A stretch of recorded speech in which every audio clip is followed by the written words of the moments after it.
So there I was, Captain Thalia Kirsch, exiled to the outer rim of human existence on the battered colony of Helios.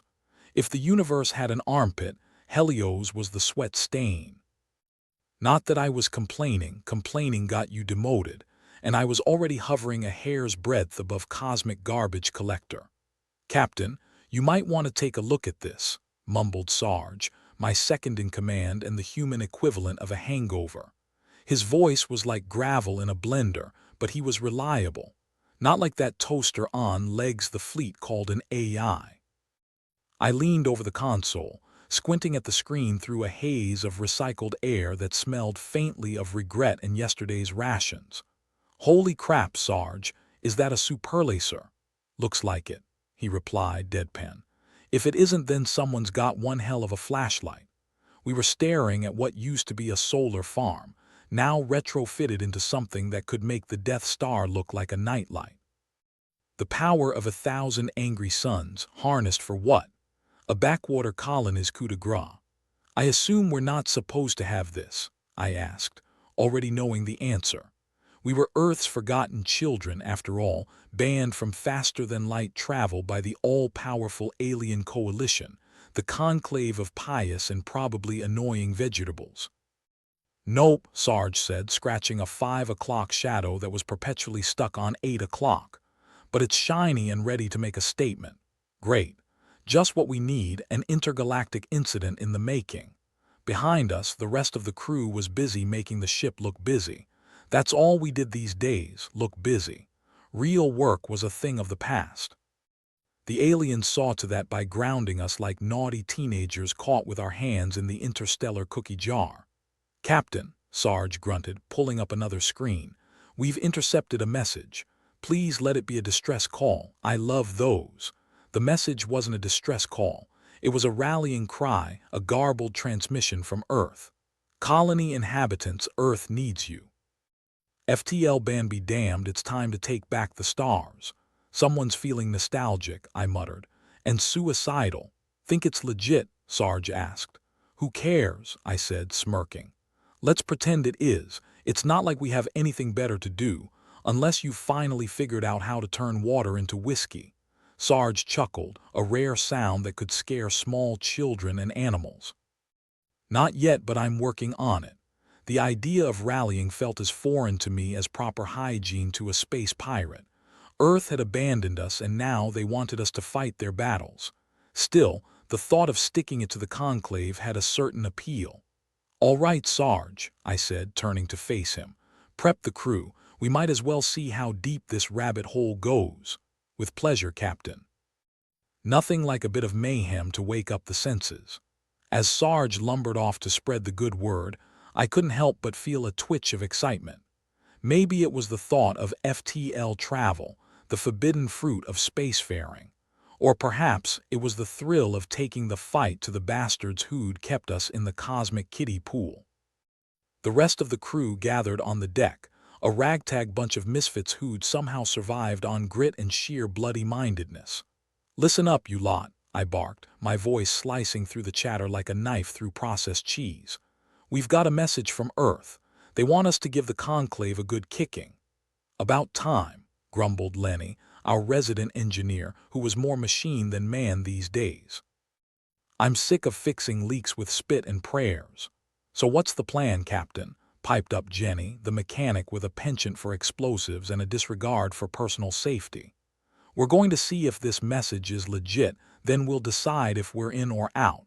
If nothing else, it'll be a good excuse to fire up that superlaser and barbecue some alien lettuce. The crew cheered. Well, most of them. A couple just nodded and went back to whatever it was they were pretending to do. Sarge, get us some coordinates, I ordered. Let's see where this rabbit hole leads.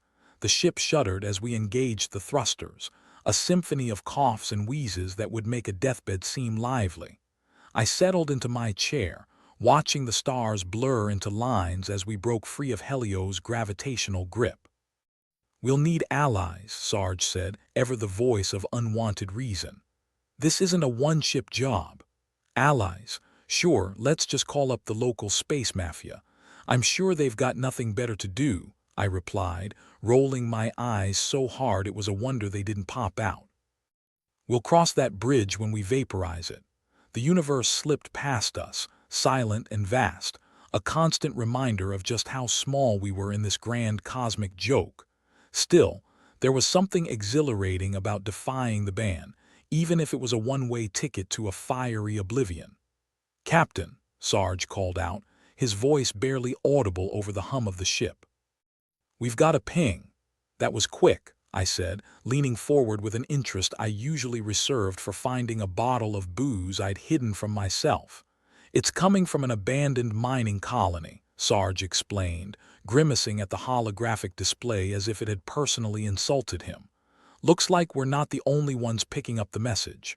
"Great. A party." "And we weren't even invited." "What's the plan, Captain?" asked Jenny, her eyes alight with the kind of manic glee that meant either glory or disaster. "The plan," I said, grinning like a fool walking into a trap, "is to crash it." We approached the mining colony, a derelict cluster of metal and rock that looked like it had seen better centuries. The docking bay doors were ajar, a gaping maw that could either mean welcome or enter at your own risk. "Sarge, keep the engines hot," I ordered, "just in case we need to make a swift exit."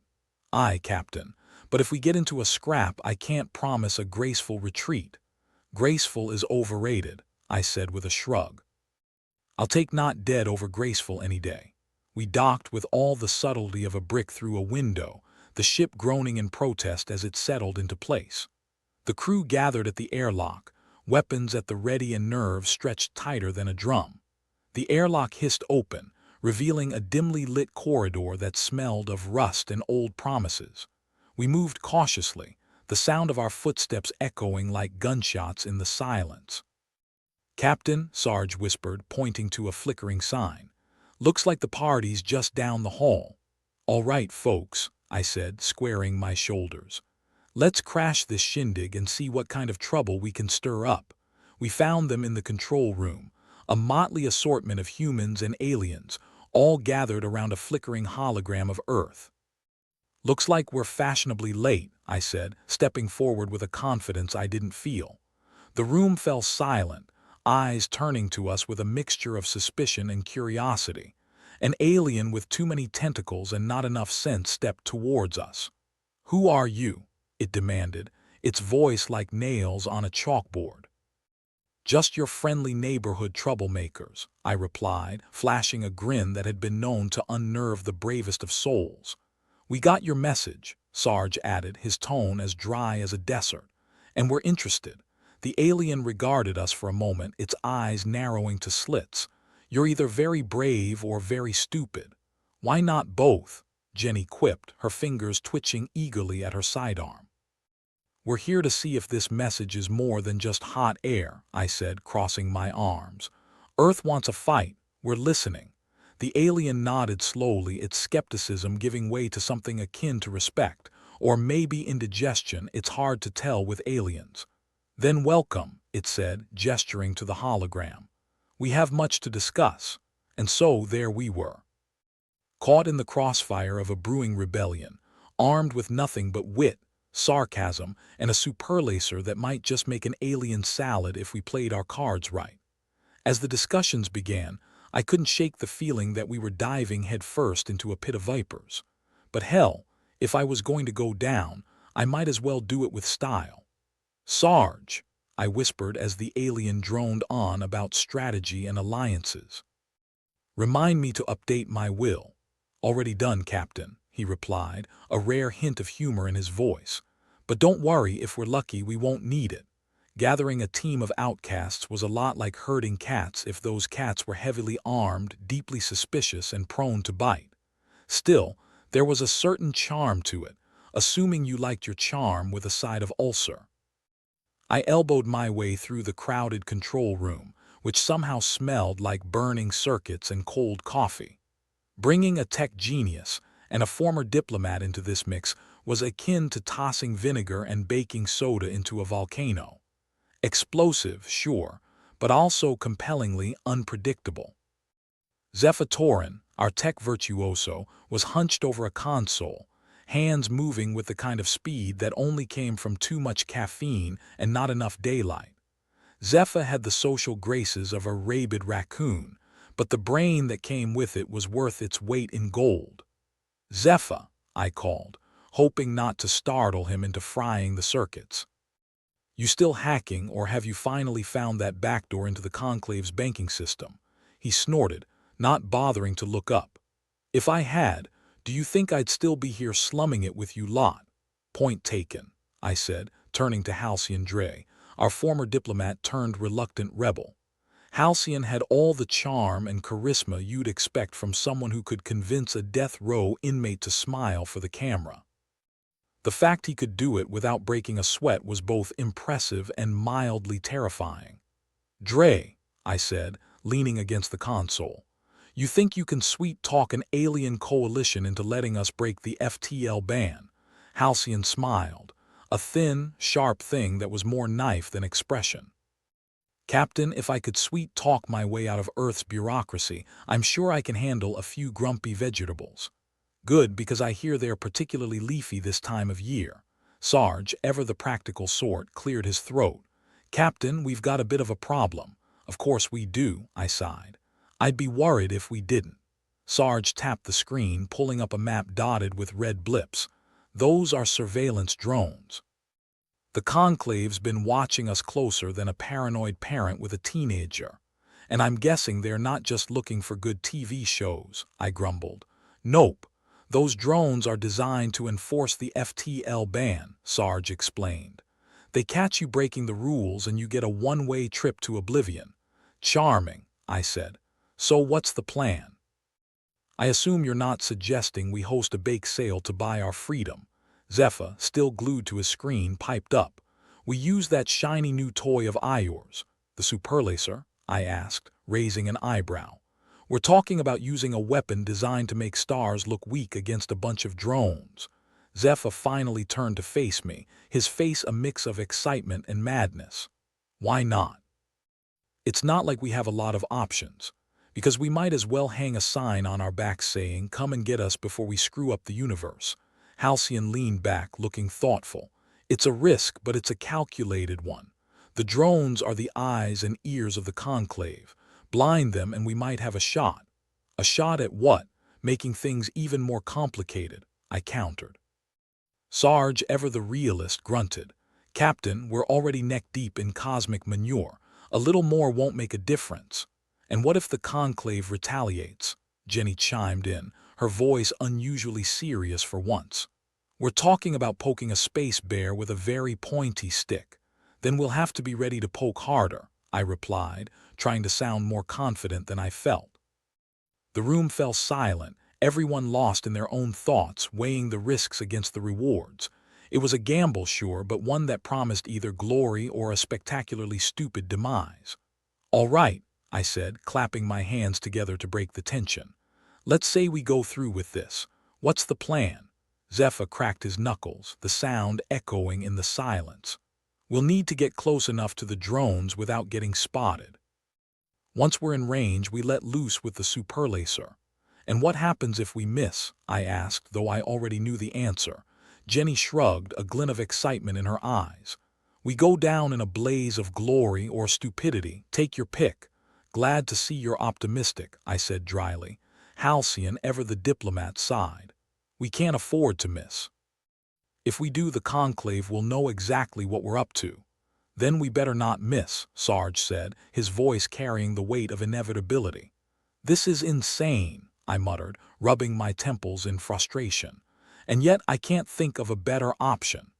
"Insanity's just another word for adventure," Zephyr quipped, his fingers already dancing over the console as he began calculations. "All right, people," I said, raising my voice to draw the scattered attention back. "Let's prep the ship.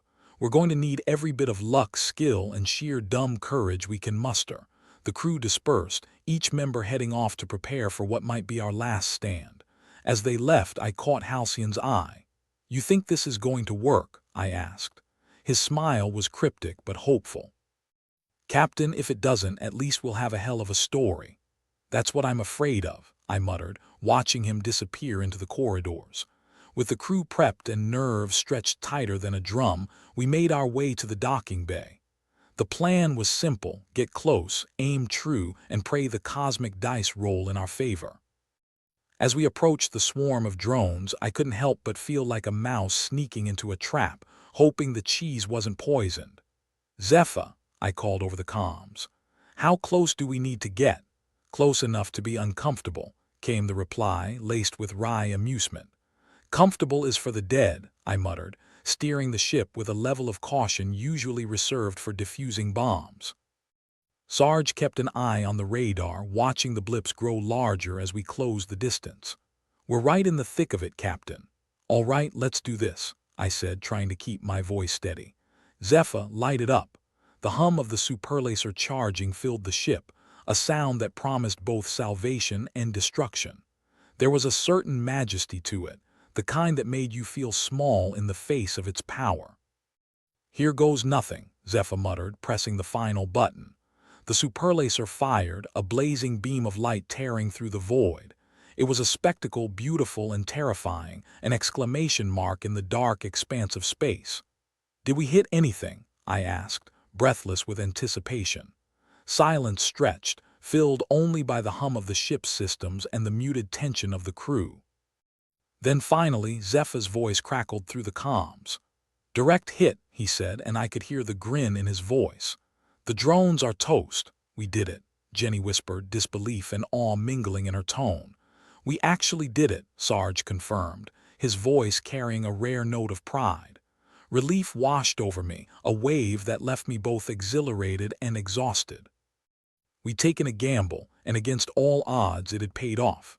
"All right, folks," I said, allowing myself a moment of triumph. "Let's get the hell out of here before the conclave decides to crash our party." As we turned the ship away from the smoking ruins of the drones, I couldn't help but steal a glance at the stars. They seemed a little closer now, a little brighter, as if acknowledging our defiance with a silent nod. But the victory was bittersweet, a fleeting moment in a galaxy that was as unforgiving as it was vast. We'd won a battle, sure, but the war was just beginning. "Captain," Sarge said, his voice bringing me back to the present, "I've picked up another transmission." "Another rallying cry?" I asked, already weary of the answer. "Not quite," he said, his expression unreadable. "It's from the conclave." Of course it was. Because nothing ever came easy in this universe, and I should have known that a single victory wouldn't go unanswered. "Put it through," I ordered, bracing myself for whatever fresh hell awaited us. The voice that crackled through the speakers was calm, authoritative, and dripping with the kind of disdain usually reserved for things you scrape off the bottom of your shoe. "Humans of Helios," it began, "this is a warning.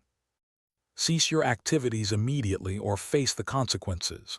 "Charming," I muttered, rolling my eyes. "They could at least say please." "You have been warned," the voice continued, the threat hanging heavy in the air like a guillotine's blade. "Any further defiance will be met with force." The transmission cut off, leaving a silence that was both deafening and oppressive. "Well," Halcyon said, his voice light and mocking, "looks like we've got their attention." "Perfect," I grumbled. "Just what we needed, more eyes on us." "What now, Captain?" Zephyr asked, leaning back in his chair with deceptive nonchalance. "We stick to the plan," I said, though the words felt hollow. "We find more allies, we gather our strength, and we keep fighting." "And if they come for us?" Jenny asked, her voice steady despite the uncertainty in her eyes. "Then we make them work for it," I replied with a grim smile. "We may be outgunned, but we're not out of the fight." The crew nodded, determination hardening their expressions. We were in this deep, and there was no turning back now. The universe might be a cruel and capricious place, but we'd carved out our corner, and I'd be damned if we let anyone take it from us. "All right," I said, settling back into my chair, the weight of command heavy but familiar. "Let's see where this rabbit hole leads next." And with that we set course for the unknown, a ragtag band of rebels with nothing to lose and everything to prove. The stars were waiting, and so were we. The control room smelled like burnt coffee and failed dreams, a perfect backdrop for our current situation. "Did anyone order a cosmic shitstorm?" I asked, eyeing the blinking console like it owed me money. For a second, I imagined a universe where problems solved themselves. Then I remembered reality was a lot less generous. Sarge snorted, shaking his head. Looks like it came with a side of existential dread. Just what I wanted, I muttered, turning to Zephyr, who seemed to be in a staring contest with his screen. Zephyr, tell me you've got some good news. He didn't bother to look up, fingers dancing across the console with the grace of a drunk octopus. Well, Captain, if you call spotted by the drones good news, then yes. We're practically the prom queen of interstellar surveillance, I groaned. Fantastic. Let's hope they don't ask for a dance. Halcyon, ever the diplomat-turned-rebel, leaned against the console with an easy grace that made the rest of us look like we were trying too hard. They've definitely noticed our little light show. Right, I said, rubbing my temples. Because pissing off the conclave is exactly how I wanted to spend my Tuesday. Sarge glanced at the map, the red blips multiplying like bad decisions. We tripped their sensors. They're swarming like flies on a compost heap. Great, I said, feeling the weight of the universe and a bad hangover settling on my shoulders. Zephyr, we need options. Now. Zephyr's fingers blurred over the keys. Already on it, Captain. Turns out these drones have a vulnerability. Really? Jenny asked, her voice dripping with skepticism. And what, pray tell, is that?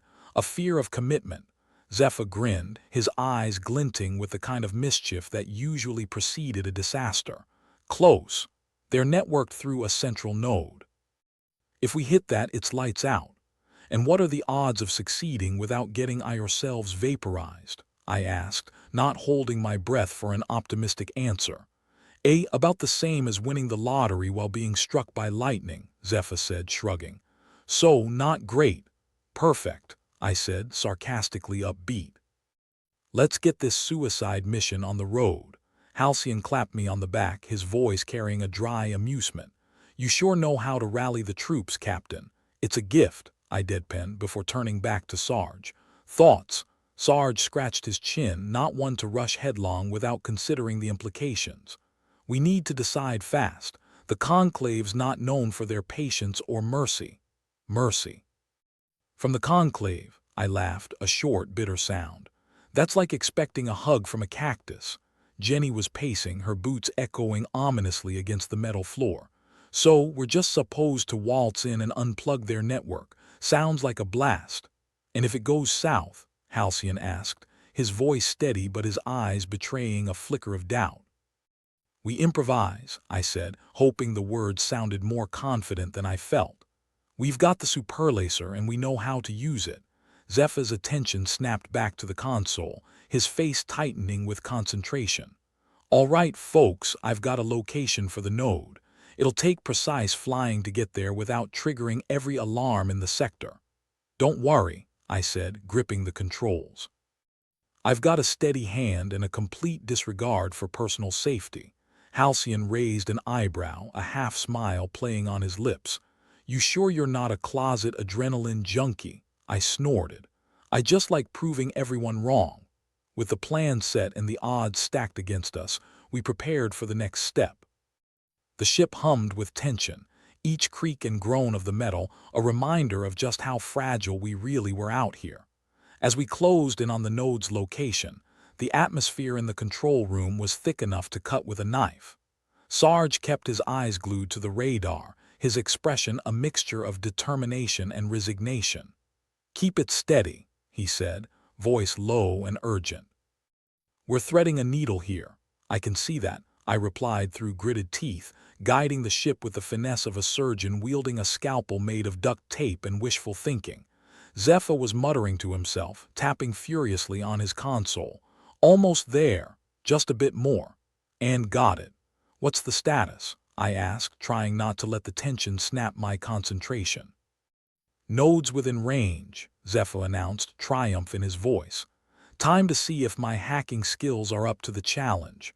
Well, if they are anything like your social skills, we're doomed, Jenny quipped, earning a rare chuckle from Sarge. Thanks for the vote of confidence, Zephyr shot back, not missing a beat. Now let's see if I can make these drones dance to our tune. The minutes dragged, each second a lifetime as Zephyr worked his magic. The rest of us waited, caught between apprehension and anticipation. "Any second now," Zephyr muttered, fingers flying over the console. And a sudden silence fell over the ship, the tension replaced by a palpable sense of disbelief. "Did it work?" Halcyon asked, leaning forward as if trying to see the answer through sheer willpower. Zephyr's grin was broad and smug, the kind that usually preceded a gloating session. "Ladies and gentlemen, we've just pulled the plug on their network." "Really?" I said, disbelief warring with a creeping sense of triumph. "We actually did it." "Yes, Captain," Zephyr confirmed, his voice positively gleeful. "The drones are blind as bats in a blizzard." A cheer erupted from the crew, the release of tension almost physical in its intensity. We'd done it. We'd scored a win against the Conclave, and it felt damn good. "All right, folks," I said, trying to keep the giddiness from my voice. "Let's not get too comfortable.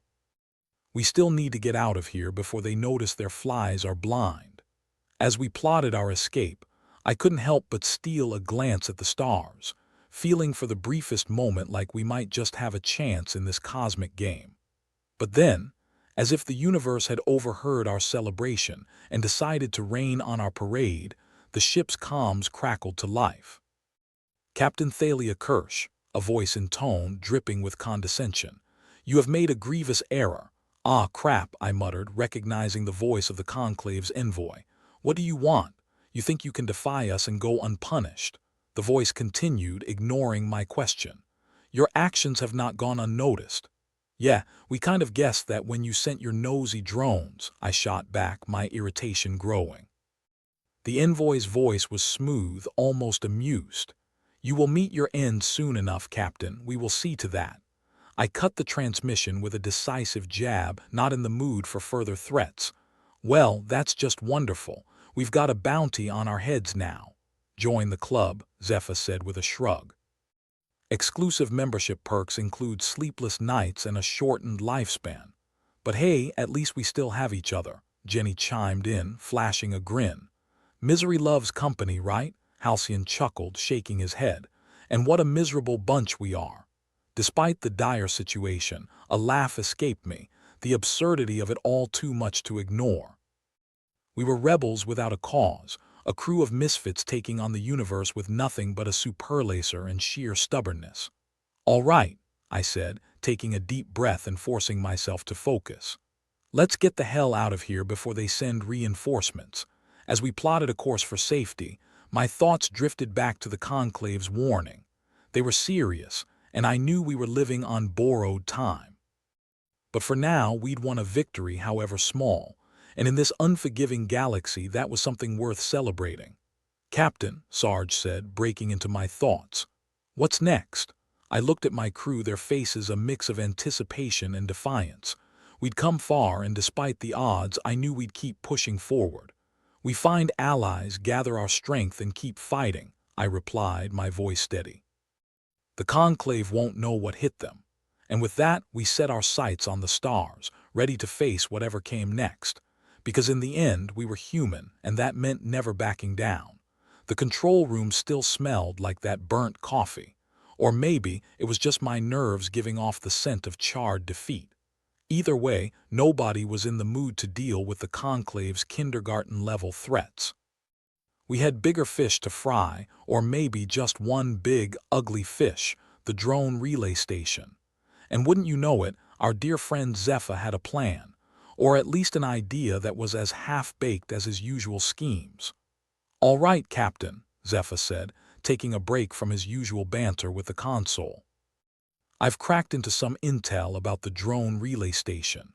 "Let me guess," I said. "It's lightly guarded, completely unarmed, and they've rolled out the welcome mat," he smirked. "Close. It's actually got more layers of security than a paranoid billionaire's mansion, but there's a silver lining." I raised an eyebrow, waiting for the catch. "Go on." "Turns out they've got an alien sympathizer on the inside," Zephyr continued, his voice laced with the kind of excitement that usually meant trouble. "Someone who doesn't quite see eye to eye with the Conclave's whole anti-human ethos." Sarge let out a low whistle. "Great, Now we're going to trust our fate to someone who's probably one loose screw away from a breakdown.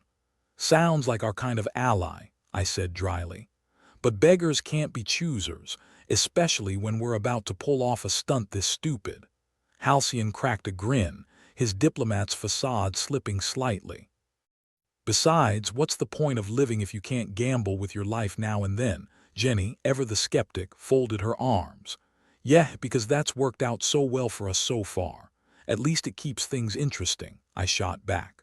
All right, Zephyr, how do we make contact with this alien sympathizer? Already on it, Zephyr replied, fingers dancing across the console. I've set up a secure line.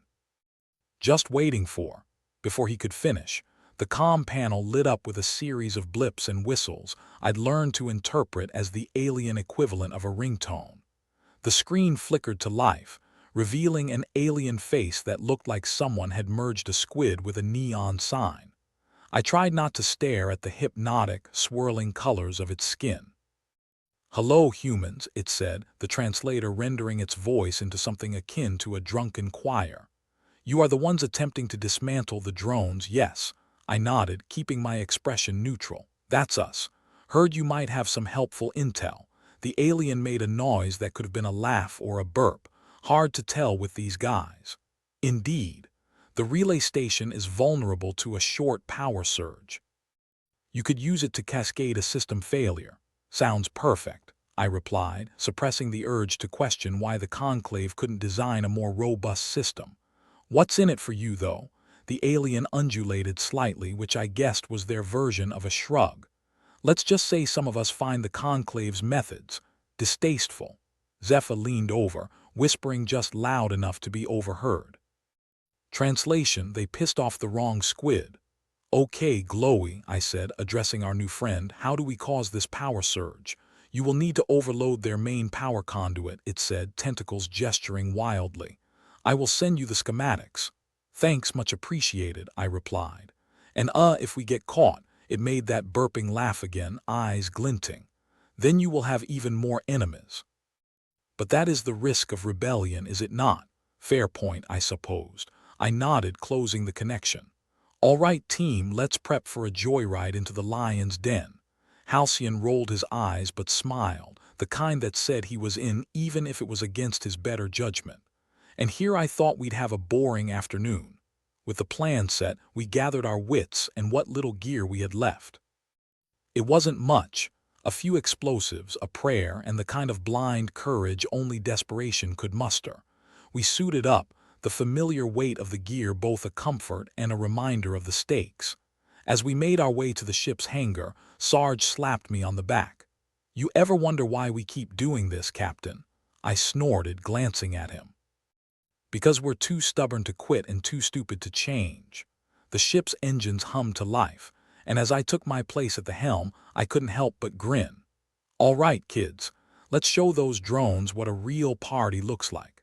The journey to the relay station was filled with that tense silence only broken by the rhythmic beeping of controls and the occasional sarcastic remark from Zephyr. We all knew the drill.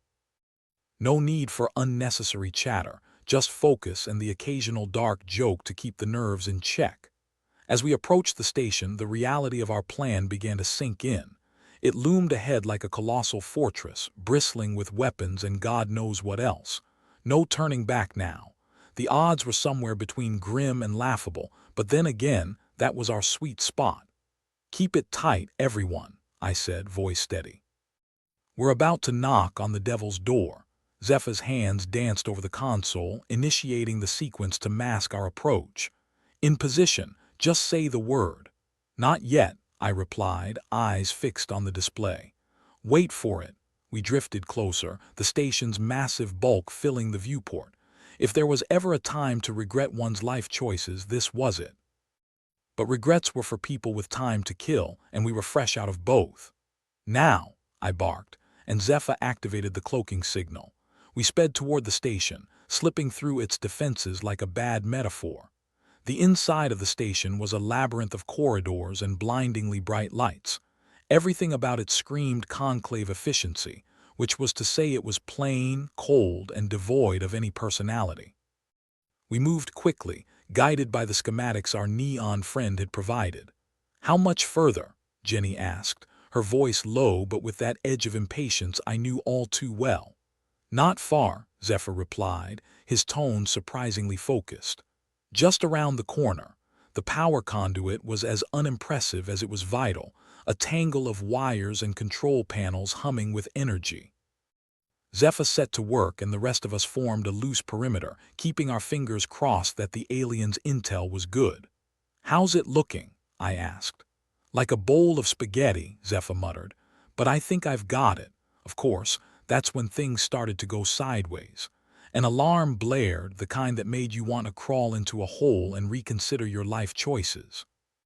"Incoming patrols," Sarge shouted, already moving to cover. "Zephyr, hurry it up," I snapped, drawing my weapon. "I'm working as fast as I can," he shot back, fingers flying over the controls. The first conclave guards burst into view and chaos descended. We exchanged fire, the corridor filled with the acrid smell of burning circuits and the sharp crack of energy weapons. "Cover me," Zephyr shouted, jabbing the final sequence into the console. A moment later the conduit sparked and shuddered, a cascade of power surges racing through the station's systems. It was beautiful in a destructive, we're all going to die kind of way. "Time to bail, people," I yelled, and we made a mad dash for the exit. The station convulsed around us, lights flickering as systems failed. We sprinted through the chaos, the conclave guards hot on our heels. The hangar bay was in sight when Jenny stumbled, a stray shot catching her in the shoulder. I cursed and doubled back, hauling her up and dragging her along. "Leave me," she gasped through gritted teeth. "Not a chance," I growled, firing over her shoulder at the pursuing guards. We reached the ship, breathless and battered but alive. Halcyon hit the launch sequence and we blasted free from the dying station, the explosion a bittersweet crescendo behind us. Once clear, I slumped into my seat, heart pounding. "Everyone okay?" "Peachy," Jenny groaned, clutching her wounded arm. Sarge let out a low chuckle. "Just another day at the office." Zephyr, pale but grinning, nodded. Well, that was a blast. I couldn't help but laugh, the adrenaline still coursing through me. "Let's not make a habit of it." Halcyon set a course for the nearest safe haven, and we left the station's wreckage behind. We'd pulled off the impossible, and somehow we were all still here to tell the tale, for now at least. "Captain," Sarge said, catching my eye. "What's next?" I glanced around at my crew, these misfits who'd somehow become family. We'd faced death and defied the odds, and yet the fight was far from over. "Rest up," I replied, the weight of what lay ahead settling on my shoulders. "Because when we make our next move, we'll need every bit of strength we've got." As the stars streaked by, I allowed myself a brief moment to savor the victory. We were still alive, and in this universe that was something worth celebrating. But the Conclave wouldn't sit idle for long. We'd bought ourselves some time, but the next move was sure to test us even further. We'd need allies, resources, and more than a little luck to challenge the Conclave head-on. "Zephyr," I said, breaking the silence. "Keep digging." "We need more intel." "On it, Captain," he replied, already returning to his console. Halcyon leaned back, a thoughtful look on his face. "We should reach out to the old networks, see who else might be sympathetic to our cause." It was a good idea and one that could turn the tide in our favor. But it was a long shot and we all knew it. "Do it," I said, nodding. "And let's hope they haven't all forgotten what it means to fight for something bigger than themselves." As we flew into the unknown, the reality of our situation was clear. We were rebels, outlaws, and fugitives in a universe that seemed hell-bent on grinding us to dust. But we were also human, and as long as we drew breath, we had a chance to turn the tide. Because in the end, the Conclave might have the numbers, but we had something more powerful: hope. The universe has a funny way of reminding you that things can always get worse. Just when you think you've hit rock bottom, you realize it's actually a trapdoor with a sign that says, "Welcome to hell, population. You." This particular trapdoor opened when Captain Thalia Kirsch got herself captured in what should have been a routine operation. Routine, of course. in the sense that nothing ever goes to plan, and someone almost always ends up with a blaster burn or two. We'd gone in to sabotage another conclave facility, and instead, they grabbed our fearless leader like she was the last donut at a stakeout. Back on Helios, the mood was somewhere between a funeral procession and a particularly depressing episode of interstellar reality TV. Everyone was moping around like they'd lost a limb, which, considering Thalia was our brains, was pretty much accurate. Zephyr, ever the optimist, or maybe just insane, was glued to his console, fingers moving like some caffeinated spider having a seizure. "I've got it," he muttered. "Got what?" Sarge grunted, looking like he'd just bitten into something sour, though that was his usual expression. Zephyr didn't look up. "The Conclave's got Thalia in the big house." And by big house, I mean the kind with lasers and probably a jacuzzi for their officers. Perfect place for a show trial. Halcyon raised an eyebrow. Show trial? They really going to lay it on that thick? Zephyr finally tore his eyes away from the screen, flashing a grin that was all teeth and no sanity. "Oh, they're pulling out all the stops. It's like they want a galactic audience." Jenny, cradling her still tender shoulder, snorted. "What are they going to do, broadcast it live? The Conclave's version of a soap opera, probably," Zephyr said, "and we're going to crash it." Sarge crossed his arms, his skepticism as thick as his neck muscles. "You got a plan, smart guy."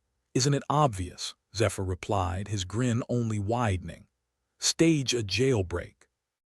Get the lady out, make the Conclave look like the clowns they are." Halcyon rubbed his chin, considering. "And you think you can pull this off?" "With help," Zephyr admitted. "But yeah, I've hacked into their security feeds before. We can do it again, we just need to think bigger." "Great," Jenny muttered. "Because bigger plans have always worked out so well for us." We all knew she was right. The best laid plans in our line of work had a tendency to blow up in our faces, sometimes literally. But if we didn't do something soon, Thalia was going to be the star of a very grim production. "All right," Halcyon said, taking charge as Thalia would have. "Let's get to work. Zephyr, you're on hacking duty. Jenny, Sarge, gather intel on the prison guard shifts. We need to know when they're most distracted. Like during their lunch break or when they're watching reruns of Galactic Gladiators." Sarge grunted, which I took as agreement, and Jenny just sighed, the universal sign of someone who's in over their head but too stubborn to back out. We split up to work, the air buzzing with a grim determination and the occasional waft of burnt coffee, the unfortunate scent of nerves and malfunctioning equipment. Time passed in a blur of preparation and frayed tempers. Zephyr barely slept, fueled by a diet of synthetic caffeine and pure adrenaline. It was like watching a hamster on a wheel if that hamster had a doctorate in chaos theory. Finally, we gathered in the control room, the smell of burnt coffee stronger than ever. Zephyr took center stage, or rather, center console, ready to lay it all out. "All right, listen up," he began, trying for confidence and landing somewhere between eager and deranged. "I've got a way in. They've got a blind spot in their security, a vent system no one would think twice about. We slip in, grab Thalia, and slip out. Easy as pie." "Pie isn't easy," Jenny muttered. "Have you ever tried making a crust?" Zephyr ignored her. "I'll handle the security." "Halcyon, you'll distract the guards." "With what?" "My charm and a deck of cards." "If you have to," Zephyr replied. "Sarge, you're on lookout. Jenny, backup plan."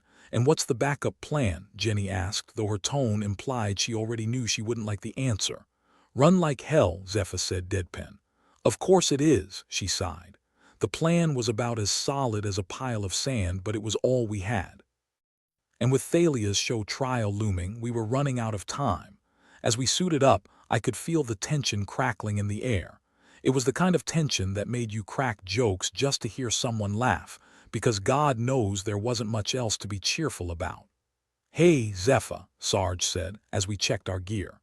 "You sure this plan of yours won't get us all killed?" "Sure no," Zephyr replied. "But it's either this or we sit on our hands and let Thalia take the fall. And I don't know about you, but I'd rather not add accomplice to judicial murder to my resume." "Fair point," Sarge grunted. If there was one thing he hated more than the conclave, it was a blot on his record. Our ship slid through the void, cloaked in stealth mode, heading for the conclave facility. The closer we got, the more my stomach churned. Not quite fear, not quite excitement, something in between that made me wish I was anywhere but here. "Everyone ready?" Halcyon asked, voice calm but carrying the underlying resolve of someone who'd seen one too many battles. "As we'll ever be," Jenny replied, checking her weapon. The plan was simple, which, in our experience, meant it was doomed to fail spectacularly. But we didn't have the luxury of second-guessing. "We're approaching their airspace," Zephyr announced over comms. "On my mark, make for the vent." The hulking silhouette of the conclave facility filled our view screens, a testament to bureaucratic overkill and someone's overinflated construction budget. Part fortress, part prison, all trouble. "Mark!" Zephyr shouted. We moved like shadows, slipping out of the ship and into the vent system. It was cramped, dark, and smelled like the wrong end of a week-old burrito, but it was our best shot. "Ventilation systems," Sarge grumbled. "Always with the ventilation systems." "Would you rather walk through the front door?" I replied, crawling behind him. "Not if I can avoid it," he said, voice echoing slightly in the metallic shaft. We navigated through the maze of vents, Zephyr guiding us with his console from the ship.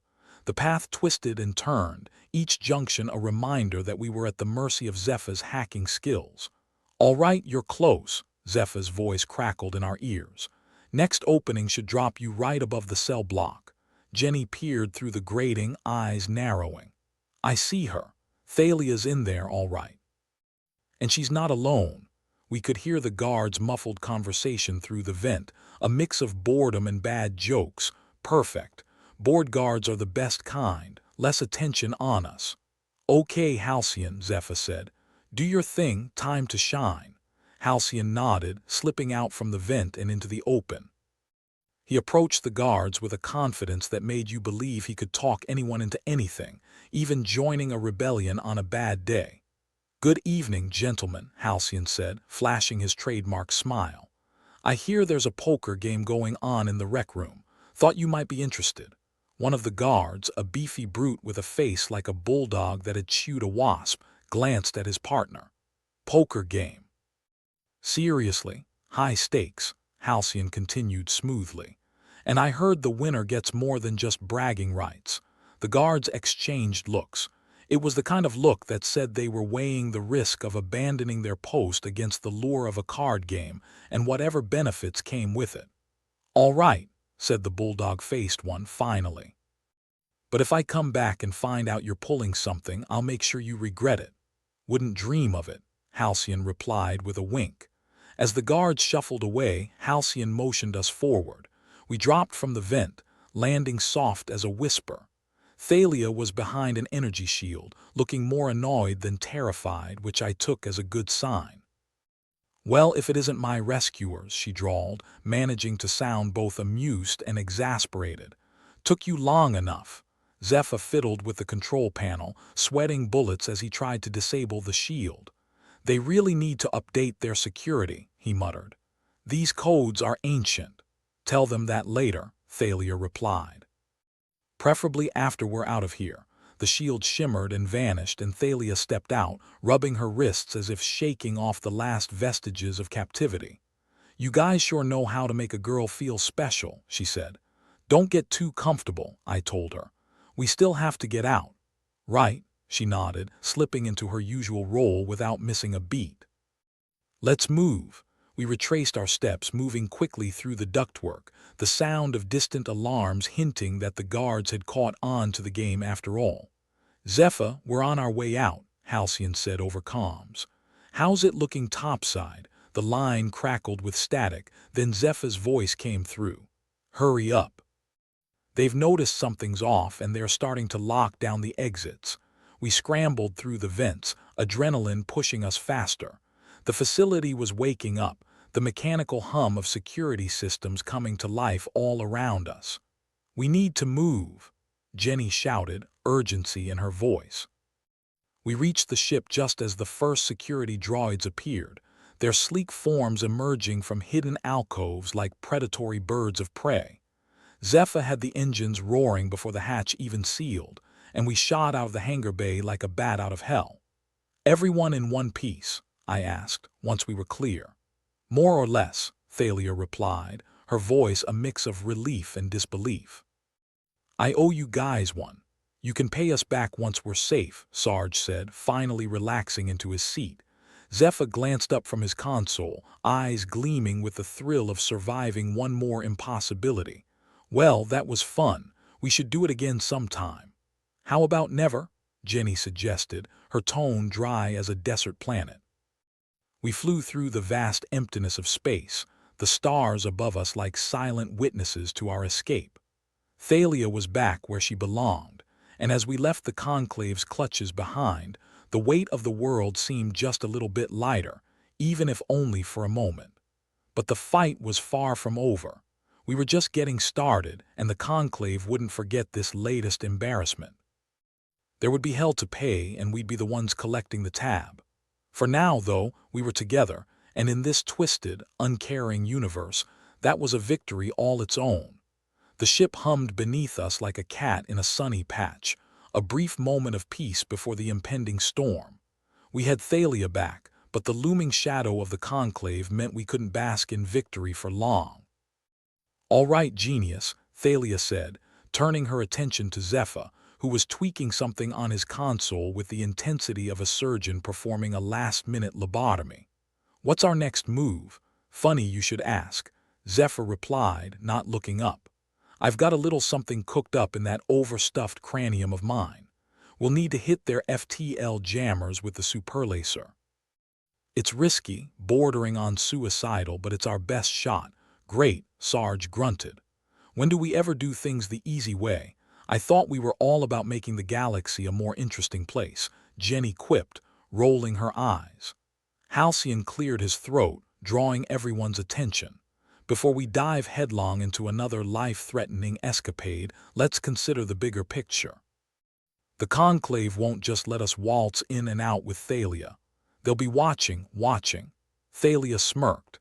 "They'll be watching like hawks at a mouse convention, and they'll be as pissed as a cat in a rainstorm. But here's the thing," I said, feeling that familiar tingle of impending chaos.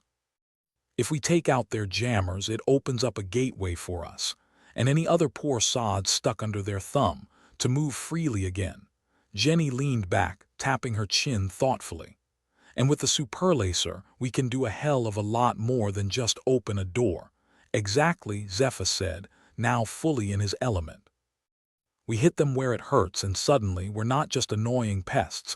They'll have to take us seriously," Thalia Halcyon said, his voice carrying the weight of someone who'd negotiated peace treaties and dodgy dinner parties alike. "What do you think?" Thalia paused, her eyes narrowing as she considered the plan.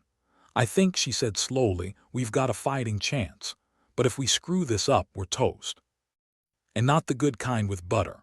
"Well, I've always preferred bagels anyway," Sarge muttered. "All right, people," Thalia announced, straightening with newfound resolve. "We're going to hit them hard and fast. Zephyr, you keep your magical fingers ready because we're going to need all the tech wizardry you can muster."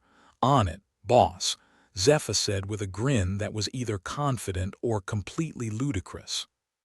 "We'll need to improvise," Thalia continued, glancing around at the ragtag crew. "This isn't just about us anymore. It's about everyone who's been crushed under the Conclave's heel." Halcyon nodded, his expression shifting to one of determination tempered by hard-earned wisdom. "To be clear, this is going to make all our previous headaches seem like gentle massages. Nothing like a little perspective," I said, feeling the weight of what we were about to attempt. "All right, let's make this happen." The plan was simple in the way all last-ditch efforts tend to be. We'd use the superlaser to take out the FTL jammers, opening a corridor wide enough for a fleet. Problem was, we only had one ship and a laser that was, at best, a glorified piece of farming equipment. "We're gonna need some serious luck here," Jenny said, strapping herself into her seat. "The kind you find in fairy tales and extremely dodgy card games. Guess it's a good thing I brought my lucky socks," Sarge replied, settling in with a grunt. The rest of us collectively decided not to ask why socks would make any difference at all. As Zephyr calibrated the superlaser, Thalia pulled out a tactical map, the holographic image flickering to life in the dim command room. "We've got this one shot. Once we fire, they'll know exactly where we are. Then we better make sure they don't have time to do anything about it," I replied. The ship drifted closer to the Conclave's central node, a behemoth of arrogance and misplaced authority. It glowed ominously against the darkness of space, a monument to the power they'd lorded over us all these years. "You know," Zephyr said, fingers dancing over the console, "if this works, maybe they'll give me a medal. Or a slightly less uncomfortable seat. We'll make sure to etch your name on it," Jenny said dryly. "Cut the chatter," Thalia ordered, eyes never leaving the holographic map. "This is it, folks. Let's make some noise." Zephyr locked in the coordinates, his focus laser sharp. "Ready to fire on your mark, boss." Thalia hesitated just a fraction, the weight of what we were about to do settling over her. Then she nodded, her voice carried by resolve. "Mark." The superlaser charged, the ship vibrating with the power of a small sun. A beam of concentrated energy lanced out, striking the Conclave's FTL jammer with surgical precision. For a moment, nothing happened. Then the structures buckled, the explosion blooming in a silent display of fiery destruction. "Direct hit," Zephyr exclaimed, fist pumping the air. Like a hot knife through butter, the entire crew exhaled, our tension momentarily released. But we weren't out of the woods yet. "Their systems are going haywire," Zephyr reported, scanning the data flooding his screens. "It's now or never. Full burn." Thalia ordered, her voice cutting through the fading adrenaline. "Get us out of here." Engines roared to life, propelling us away from the chaos we'd left behind. Alarms blared across the Conclave's network, the hive waking to find its heart exposed. "We've got incoming," Jenny warned, watching as enemy ships moved to intercept. "Time to see if we can outrun them," Sarge said, his voice a mix of anticipation and grim acceptance. Zephyr pushed the ship to its limits, the vessel shuddering as it strained against the boundaries of physics and good sense. Stars streaked past us, the universe bending around our flight. "Hang on, everyone," Zephyr called out, his hands a blur on the controls. The Conclave's ships pursued us, determined not to let their prey escape. Our homebrewed stealth upgrades were good, but they weren't perfect. If they caught us, it'd be game over. "Evasive maneuvers," Thalia ordered, gripping the arm of her chair. "Keep them guessing." Zephyr twisted the ship through space, weaving between gravimetric eddies and asteroid fields. Each maneuver brought us closer to safety, but the Conclave wasn't giving up easily. "They're gaining," Halcyon noted, eyes locked on the readouts. "We need something more." Zephyr shot back. "I'm already doing things with this ship that defy engineering and at least 3 laws of nature." "Then defy a 4th, Thalia replied, her faith in Zephyr's skills unwavering. With nothing left to lose, Zephyr flicked switches and twisted dials, pushing the ship into an improvised warp jump. Space blurred, the stars merging into a kaleidoscope of light and shadow. "Hold on," Zephyr yelled. The ship rattled, the hull groaning under the pressure. We emerged into calm, the silence of the void a stark contrast to the chaos behind us. The Conclave's ships, momentarily confused by our sudden disappearance, faded into the distance. "We did it," Sarge said, disbelief mingling with triumph. "We actually did it." Thalia allowed a small smile to grace her lips, the tension in her shoulders easing. "This is only the beginning," she warned, though her voice held a note of hope. "They'll come after us, but now we've shown the galaxy what we can do. What humanity can do, so what's next?"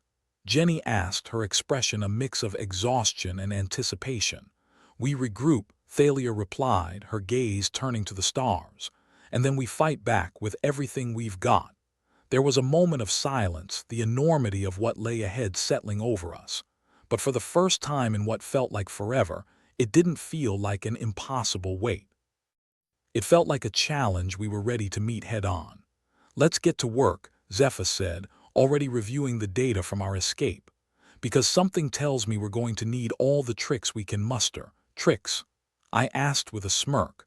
I thought you were all about magic. Both, Zephyr replied with a grin, his eyes alight with the promise of mischief and mayhem.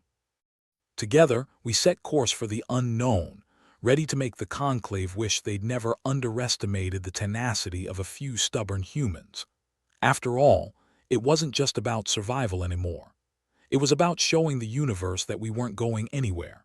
And with the crew by my side, I couldn't help but feel a spark of optimism, buried beneath layers of cynicism and sarcasm. Here's to the next stupid, reckless adventure, Halcyon toasted, raising an imaginary glass. To us, Thalia agreed, her gaze steady as she looked around at the assembled crew. And to whatever comes next, we were outlaws, rebels, and the galaxy's most unlikely heroes. But damn it, we were alive and kicking, ready to take on whatever the universe could throw our way, one sarcastic comment at a time. The damn conclave was on us quicker than a debt collector on payday.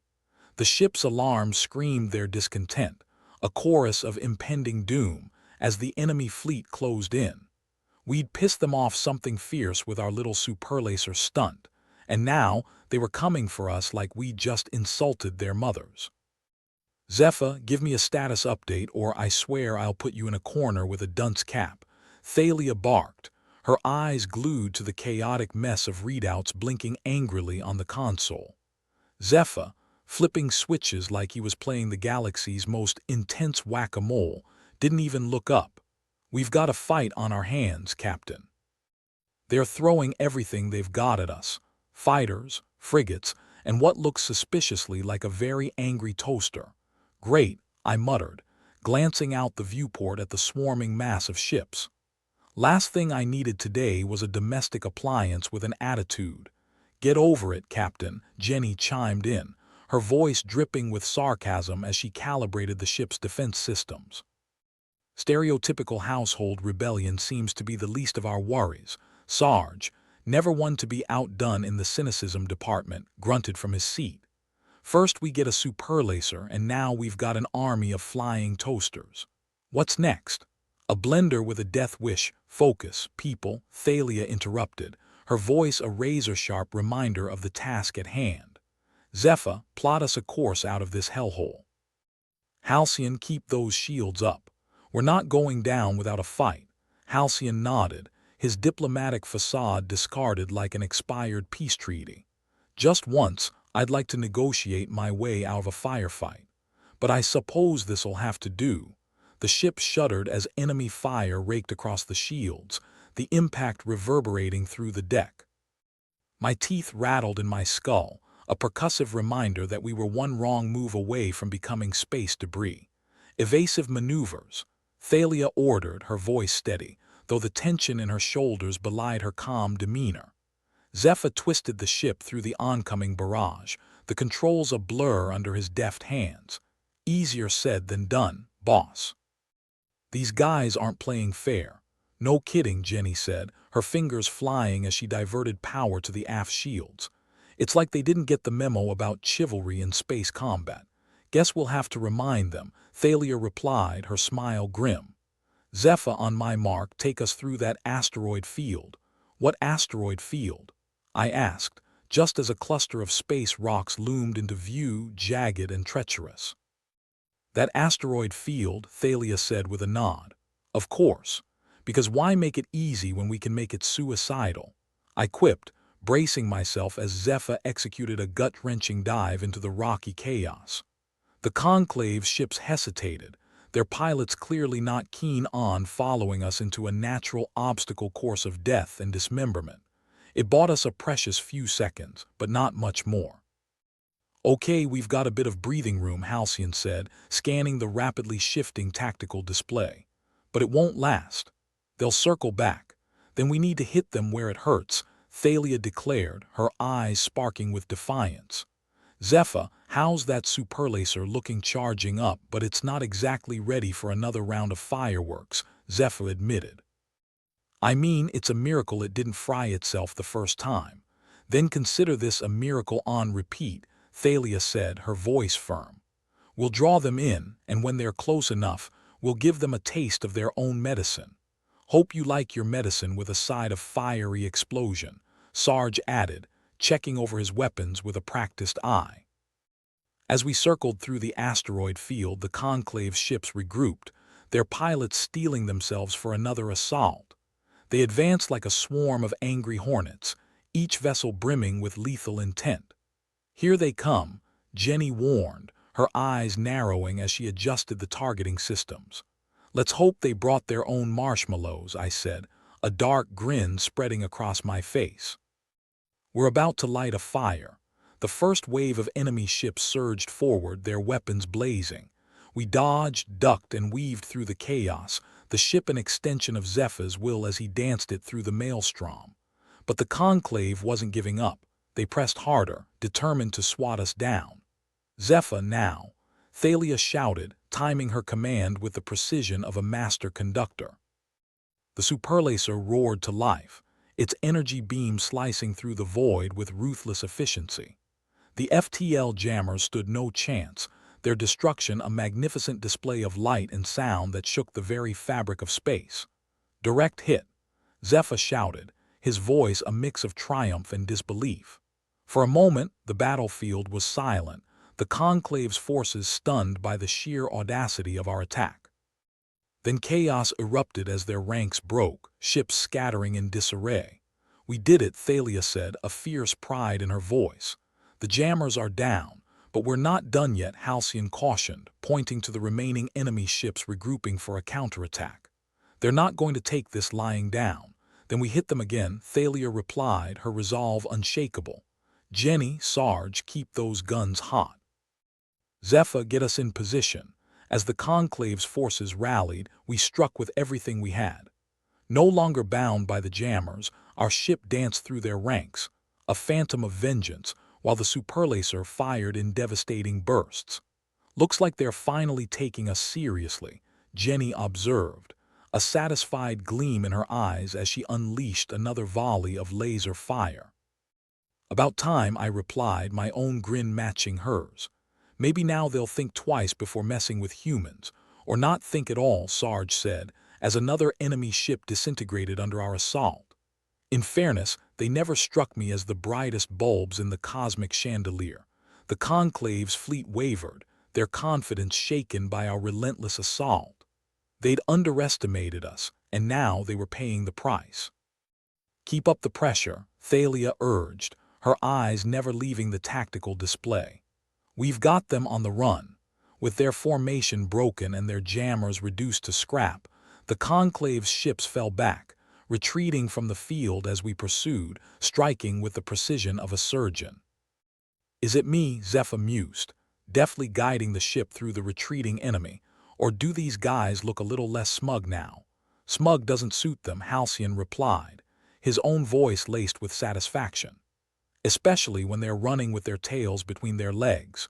We gave chase, our ship a relentless predator, until the Conclave's forces scattered into the stars, their once dominant fleet reduced to nothing more than a memory. "Victory is ours," Thalia announced, her voice carrying the weight of hard-fought triumph. "Victory?"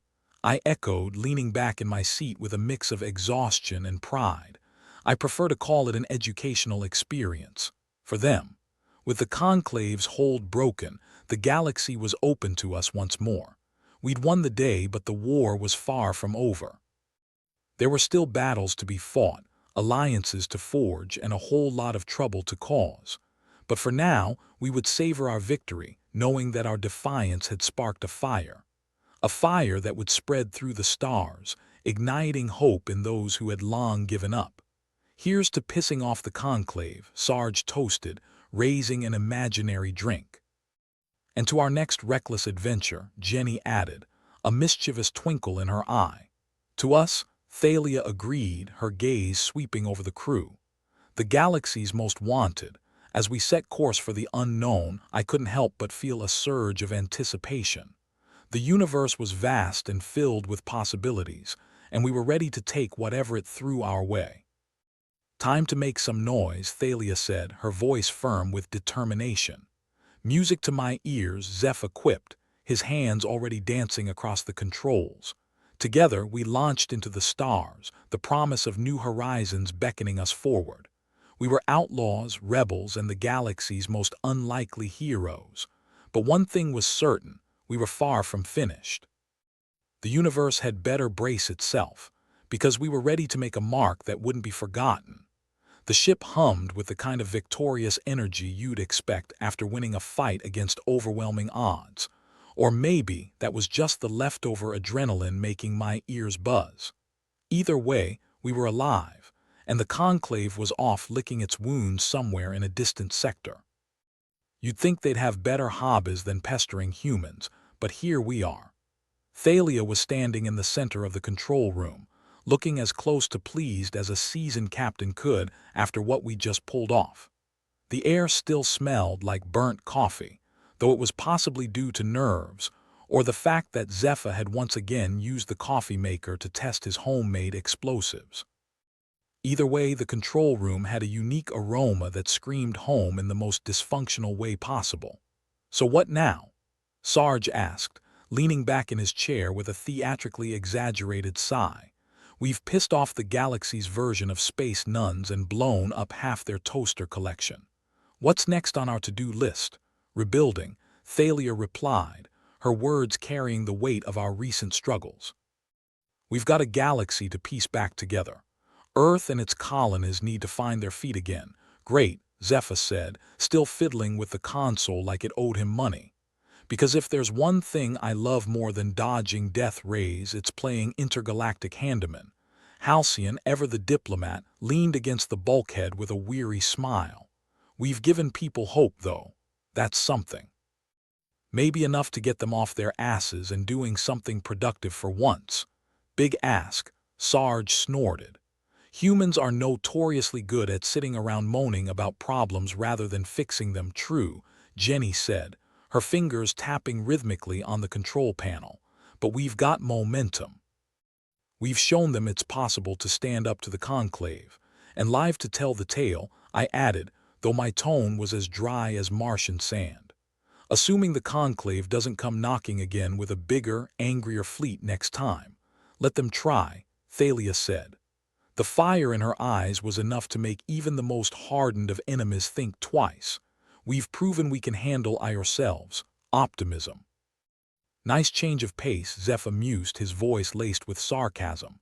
"Does this mean we get to retire soon?" "Maybe open a pub somewhere nice and quiet." "Sure," I replied. "Right after the galaxy stops treating us like its personal stress ball." We shared a laugh, a sound that was more relief than mirth. The truth was, the galaxy was a mess, but it was our mess, and that's the way we liked it. Or at least, the way we tolerated it, because we didn't have much choice. As we began to chart a course back to friendly territory, the ship's comms crackled to life with a flood of incoming messages. "Thanks," "Congratulations," and the odd threat from die-hard conclave supporters who just couldn't let go. "Looks like we're famous," Halcyon said, scrolling through the messages. "Or infamous, depending on your perspective. Fame's just another way of saying please assassinate me first," Sarge pointed out, ever the optimist.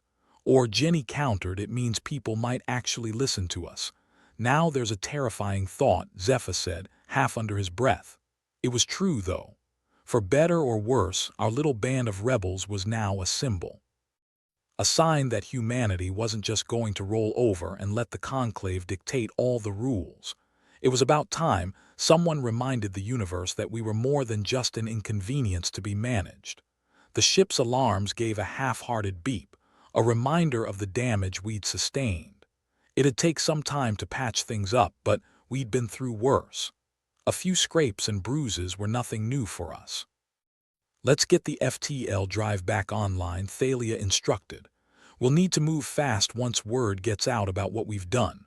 "Already on it," Zephyr replied, hands moving over the controls with the confidence of someone who'd intimate knowledge of how to coax life back into a dying machine.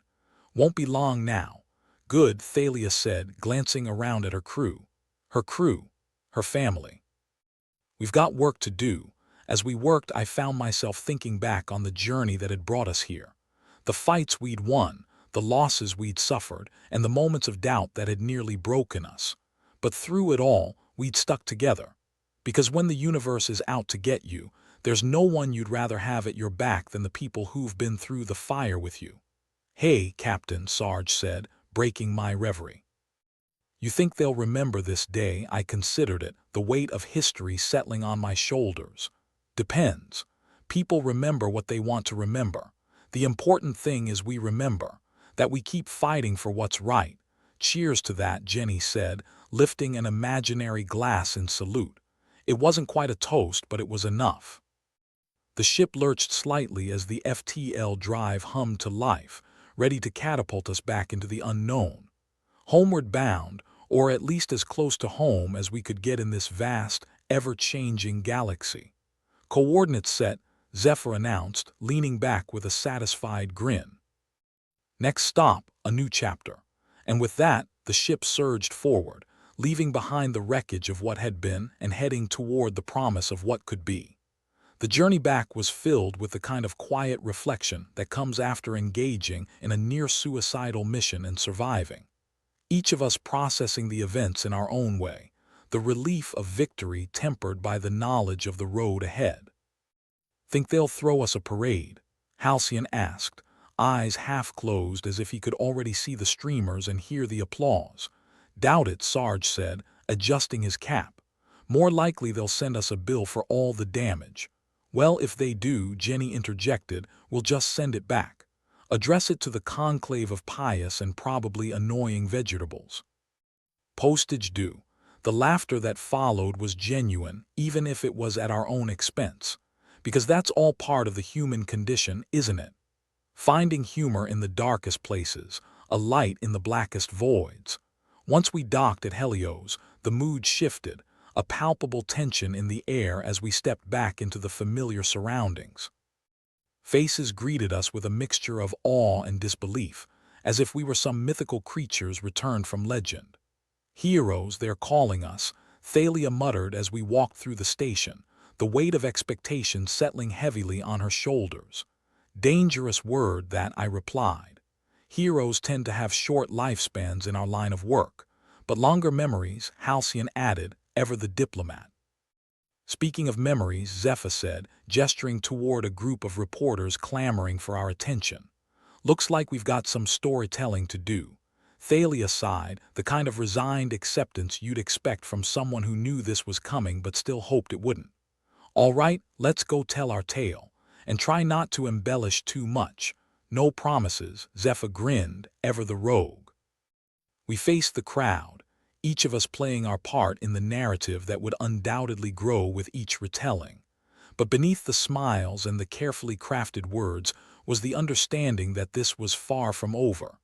We'd won a battle, but there was an entire war yet to be fought.